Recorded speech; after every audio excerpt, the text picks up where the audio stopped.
to add another story to your house once you've had the baby. You will be controlled in your private things, your most personal things such as procreation, because of a new system that is intensely focused on a tagline called the greater good. The greater good is a sublime, overarching idea that subtly erases the individual from the center and replaces it with the state as the ultimate umpire of what good is, what a greater good versus a lesser good is, and when that should apply. You will need permission, capital letters, Yah says, to do simple things.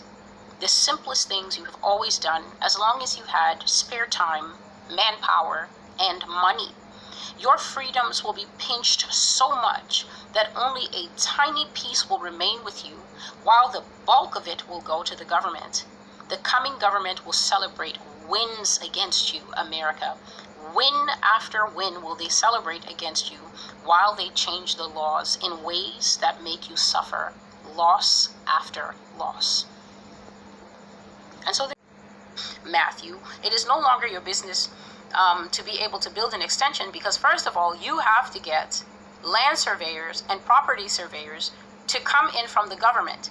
Once you hear from the government, that automatically tells you that we are going into the time that I've been prophesying here for years, that tells you that many professions are going to go away.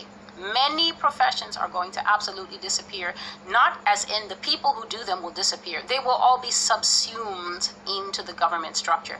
Can you imagine looking for a plumber, looking for an electrician, looking for somebody to maybe lay asphalt, looking for someone to do roofing and tile, and all those people are government contractors. Not a single one of them is an independent person. Every single person is a government contractor. Every single person has to come and fill out a ton of paperwork in triplicate and get it stamped and sealed by you, get it stamped and sealed by the government. A long bureaucratic process, when all along before now, all you have to do is look in the yellow pages, find the guy, and the guy will come and do it.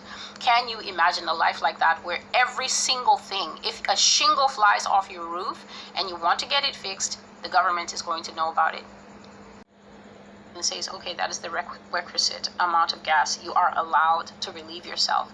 That is how it's going to be. So right here, he says a government person, not an independent contractor, not a guy who has his license, running a private business. So where is the private sector in the future? Yah has said here, America is going to be a socialist republic. Everything that we may want in terms of services, it will still be there, but it will all be state-owned. Private sector where? It will disappear. It will be subsumed. The government is going to consume it. The title of this prophecy is The Regime Will Consume the Republic. So you can standing. So now God is talking about a situation of who do you know? Who do you know? Who's your friend? Who are you connected to? You're not connected to anyone? Or you're poor? Or you're unknown? You didn't go to Harvard? Oh, you don't have Ivy League connections? Denied. So you're seeing the kind of open leg room for the growing gaps and the growing discontent that the Lord is talking about, that will spill a nation over into civil war. When you are a female and someone is looking in your face and telling you that just because you are not married and you don't have children, you don't deserve better housing, as you will hear later, that they will tell single people that they don't qualify for priority housing next to parks. Single people will be put in the dry, gray asphalt places. I have seen it. I spoke about it in 2022 in a live prophecy where I was saying, look at all the dorms. They're going to put single people in dorms. Tiny little aesthetic sleeves that are highly automated fridge, automated everything, weighted floors. A lot of those prophecies for the beast system, I've already covered them, and it's just by reason of you don't have a family, therefore you don't need to be closer to the train, because you're not walking little Maddie to the bus, you're not walking little Jonathan to the train for school, and so you get put further out from the amenities, which now means what? Think about it. It's now, the paradigm has changed, and now there's competition to be one of the fertile women. Do you hear the Lord saying, you will be controlled in your most personal things, such as your right to procreate?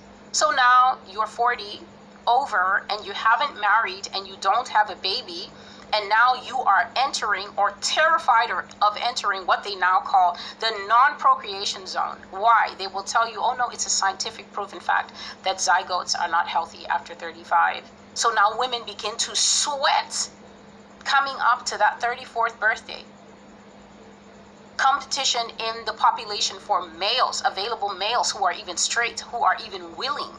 Men now seeing themselves as a premium, lording it over women. Do you see all the dysfunction that is automatically being programmed into the situation, into the society, to make people angry, to make people anxious, to make people desperate?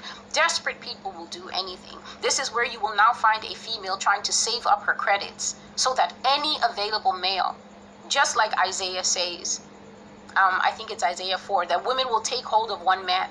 Doesn't Isaiah 4 say that? In that day, the scarcity for men, available men, 7 women will lay hold of one man and say to him that we have no need, you don't need to feed us and you don't need to give us apparel, meaning you don't need to buy us clothes and you don't need to take care of our daily needs, our food. We will handle all those things. Simply marry us to take away our reproach. Give us your last name to take away our shame. The Bible has not missed on anything it is saying, and when the Lord is speaking here, he is opening our eyes to a lot of these ancient scriptures that have not been taught to us properly for us to have an understanding of what is waiting for us up ahead. The worst thing as a Christian is to get in the future and be unprepared for the future, to be sitting there and crying like a homeless alley cat talking, but I thought we were going to fly away. I thought God loves us. What makes you think that because the end times are underway, God doesn't love you? God loves you even more because we're coming to times of testing.